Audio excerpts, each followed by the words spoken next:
What a day. The Critics Collective, over 7,000 subscribers and counting. What's the cup for? Well, see, the cup is if you're looking for any information, any news, any conversation that would bring you between television, film, and entertainment, everything in between, even wrestling, then you're in the spot. And so this right here is a cup of coffee in the big times. Listen, I'm the Dad Panther, variety streamer, content creator, master of none, and this is another episode of the Critics Collective. Hit the subscribe button, like, follow, and comment for more. So we're doing something a little different. We're doing the dark side of the ring. I'm going to start doing these episodes. We're going to start from 1997. No, I'm joking. It's 2019 that this series came out. We're going to do the first episode, and I'm going to rate it until I'm told differently from the creator, director, producer, whatever titles we want to throw around, because we're a boss. Tells me to do differently. So we're going to go into first impressions. We're going to rate the highs and lows. I'm going to tell you a little bit about it, and then we're going to go ahead and rate this thing. And I'm going to keep turning these things out as fast as I can. Now, I have some videos with the Heartbreak Kid, Shawn Michaels, and maybe even one with Bret, the Hitman Hart, the best there is, the best there was, the best there ever will be. And I had a little stipulation. And if you're a wrestling fan, you understand the stipulation. All right. The stipulation, don't tell my wife, is that if we get 100 likes. It's not collective. I'm not going to add this shit together. Okay. Just one video needs to hit 100 likes and I'll buy a WWE championship belt. Now I'm thinking about, do I go with the Stone Cold, the Rock, like the wing eagle? I forgot what it's called, but it's the rounded eagle, if I'm saying it correctly. Or do I go with the winged eagle? Maybe the black one. I mean, I don't know. I'm still looking. But what I did find, just sidebar, those shits are hella fucking expensive. What the hellion? What the hell? What? So let's get into this.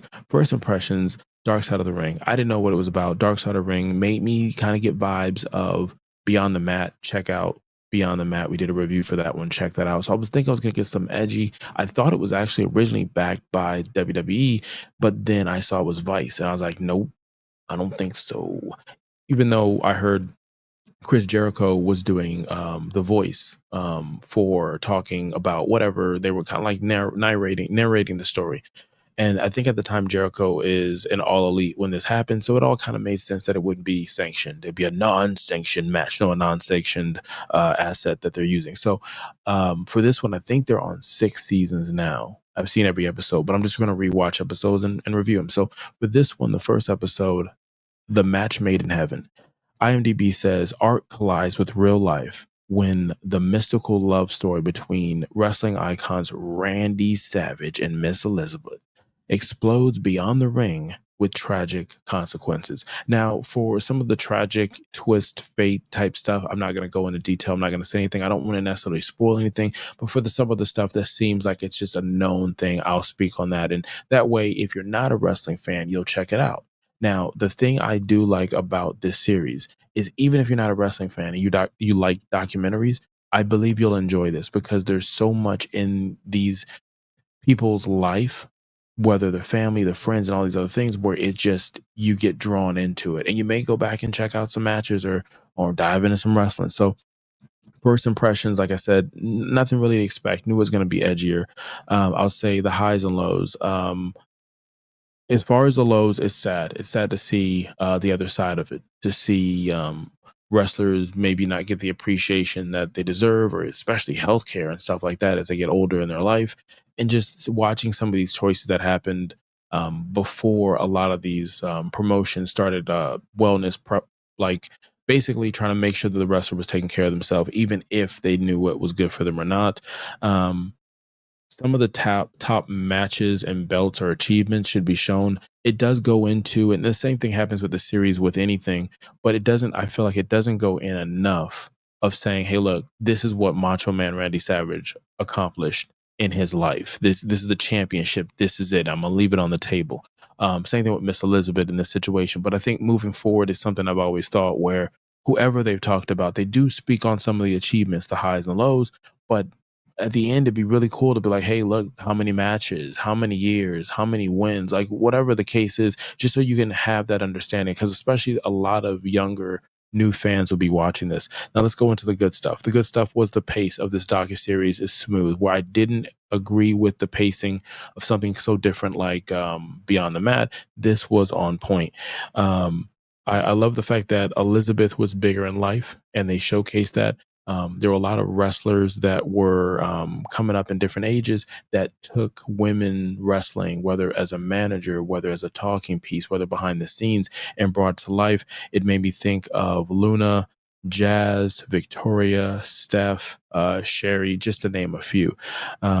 Macho's dark side and having a better understanding of the gimmick and how that blends together, truly being the dark side of the ring, and how others played a part. I'm not going to spoil anything, but it was eye opening to see other wrestlers that I knew and other people behind the scenes that played a part of Miss Elizabeth's and Randy's life in general. And the cool thing, I don't want to say cool because obviously there's some dark stuff in it. Seeing the conversation between family and friends, coworkers, and stuff like that throughout this series was very, very good. Now, with that being said, let's go ahead and rate this. Ding, ding, ding. The 3 count. We rate this from a 5 to a 0. The last 0 that I did personally, I don't know anybody else on the channel, but for me, I Hostage, which is on, it doesn't matter where it's on. Go check the review for I Hostage. That's the first 0 I think I've done in a while. I don't know. Check out the Electric State. Both of those are on Netflix. Take that for what you will. Now you can watch right along with me. I'm going to do episode by episode. It's going to be on Hulu that you can watch this. I may even watch live and rewatch the episodes with you guys in the comments. So let me know if you're cool with that. What time is the best time for you for that? I don't know. I got to put the kids to bed and stuff. So for this, hit the subscribe button, like, follow for all that. I would rate this a 4 out of 5. The reason why I wouldn't say it's a 5, I mean, it's nothing against the wrestlers and the story. It just, I don't know. It just wasn't something that I put as a 5. That 4 is a strong fucking 4 though. That's a strong effing 4. You got 6 seasons of this. There's a whole lot of episodes. I think there's got to be over probably 60, a good number to kind of guess. So there's a lot. There's some that I'm pretty sure will not be, because I remember watching all the episodes, and there was some where I was just, not that it was a snooze fest, respectfully. It's just, it didn't do it for me the same way as Macho Man. And knowing from me growing up watching Macho Man Randy Savage with the little doll inflatable that where you just drop that elbow on him, and the other guy that doesn't, point blank, Macho Man being a significant part of pop culture. Like, you can't say Slim Jim. If you want to sponsor us, go for it. Stop it, just Slim Jim. Oh yeah, it just flows off the tongue. I know LA Knight, yeah, did it. It's probably the closest you're gonna get to kind of getting that energy. And just certain things, like if you wore a bandana, tassels, the elbow from Macho Man Randy Savage, the elbow.